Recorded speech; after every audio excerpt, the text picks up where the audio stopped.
આપનું સ્વાગત છે સમાચારમાં નજર કરીશું રાજકોટ ઉપર તો રાજકોટ મહાનગરપાલિકાની સ્ટેન્ડિંગ કમિટીની બેઠક મળી જેમાં કુલ 116 કરોડની અલગ અલગ 76 દરખાસ્તોની મંજૂરી આપવામાં આવી।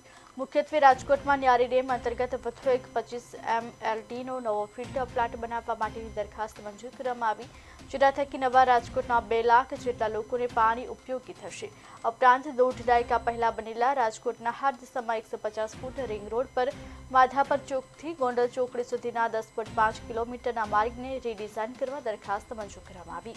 આ માટે સુરતની સરકારી સંસ્થાને સલાહકાર તરીકે રોકવાની સંપૂર્ણ રિપોર્ટ તૈયાર કરવા દરખાસ્ત મંજૂર કરવામાં આવી।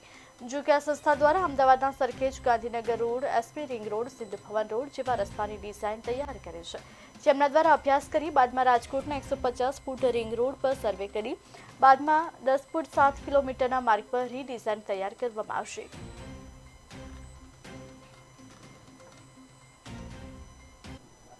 આજરોજ રાજકોટ મ્યુનિસિપલ કોર્પોરેશનની સ્ટેન્ડિંગ કમિટીની બેઠક હતી। આ બેઠકની અંદર કુલ 76 દરખાસ્તો માનનીય મ્યુનિસિપલ કમિશનરશ્રી દ્વારા સ્ટેન્ડિંગ કમિટીમાં રજૂ કરવામાં આવી હતી। આ 76 દરખાસ્તો આજે ભારતીય જનતા પાર્ટીના સૌ કોર્પોરેટર શ્રીઓ માનનીય મેયરશ્રીની અધ્યક્ષતાની અંદર આ સ્ટેન્ડિંગ કમિટીની તમામ દરખાસ્તો મંજૂર કરવામાં આવે છે।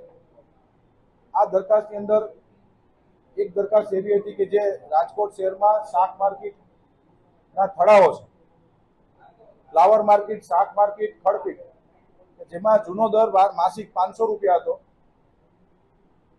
માનનીય મ્યુનિસિપલ કમિશનરશ્રી દ્વારા 500ના 1000 કરવા અને સફાઈ કર 500 રૂપિયા જે દરખાસ્ત આવી હતી, એમાં સર્વે કોર્પોરેટર શ્રીઓની સાથે સંકલન બાદ જે 500ના 1000 રૂપિયા કરવાની હતી દરખાસ્તમાં જૂનો દર એટલે કે 500 રૂપિયા ચાલુ રાખવો અને સફાઈ કર 500 રૂપિયા એડ કરીને આ દરખાસ્તને પણ મંજૂર કરવામાં આવી છે।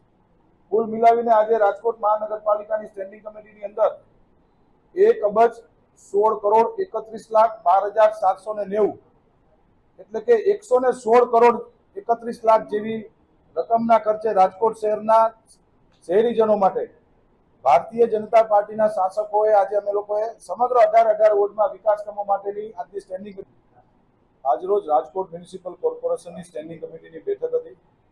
આ બેઠકની અંદર કુલ 76